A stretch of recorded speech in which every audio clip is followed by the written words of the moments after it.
Now then, a quick run to India. This is a pretty interesting story, and it came really as a complete surprise. No one expected this. India's government has withdrawn 500 and 1,000 rupee notes from circulation. Now, this is part of a wider set of policies designed to crack down on rampant corruption and counterfeiting as well. The surprise move also aims to bring billions of dollars worth of undeclared cash into the banking system and the mainstream economy as well, while crippling the finances of militants who have targeted India over the last couple of years. Now, they are suspected of using counterfeit 500 rupee notes to fund the operations. That said, nearly 40% of India's economy is made up of businesses run by SMEs, which largely run on cash. Economists say this move will have a huge impact on those businesses, and in turn it might have a knock-on effect on economic growth as well. They say the move could also affect hundreds of millions of common citizens who do hold quite a bit of their savings in cash. Let's find out exactly where we move from here. Shweta Bajaj is joining me now live from New Delhi. Shweta, this is a pretty interesting policy idea. Give us some background, especially in terms of social and economic context, as to why this was necessary at this time.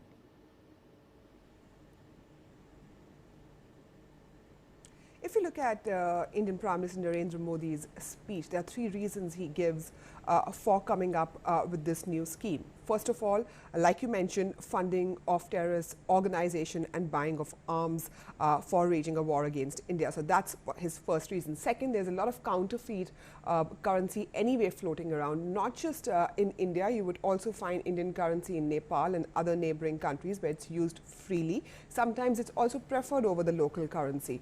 Many a times they were fake.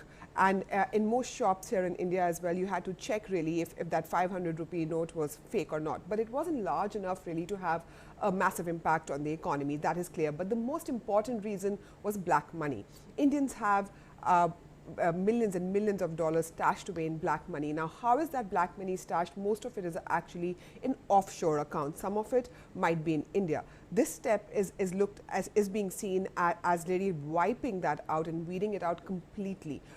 People were given only 4 hours till when they could use the 500 and 1,000 rupee denomination notes within the country. After that, they have become illegal. They are being used in few instances. For instance, you could go to an airline and buy a ticket till about 24 hours, but that's about it.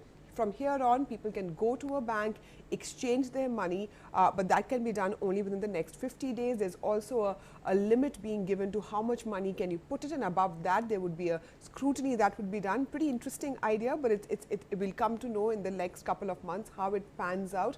The new currency note, though, could come under question. There will be new currency notes coming of 500 and 2,000 rupee denomination. Remember, 2,000 would be the highest denomination here in India.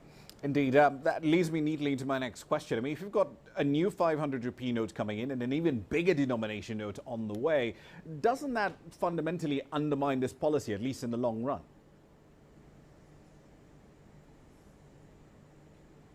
Well, that's what critics are saying. If you look at the fact that if you increase your currency, which is if you launch a new note, which is double the size of your maximum note right now, which was 1,000 rupee till a couple of hours back, that basically means in long term you could also be looking at depreciating the value of your currency, because really strong currencies do not have notes of higher denomination. So that is one.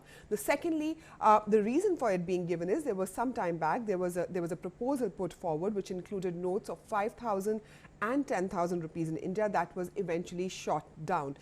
It's being said that 1,000 rupee notes are, remember, not used very often in India. An average Indian actually spend less than half a US dollar every day. So there was a question being asked of whether we need such high denomination currency at all, which would basically mean that your black money goes down because it's very difficult to actually store it in lower currencies. But the 2,000 rupee note could create a problem, but the 1,000 rupee note will not be existing. But even to create black money, it takes at least one financial cycle. So that would take its own time before a financial cycle takes over, and then black money could probably be created all over again.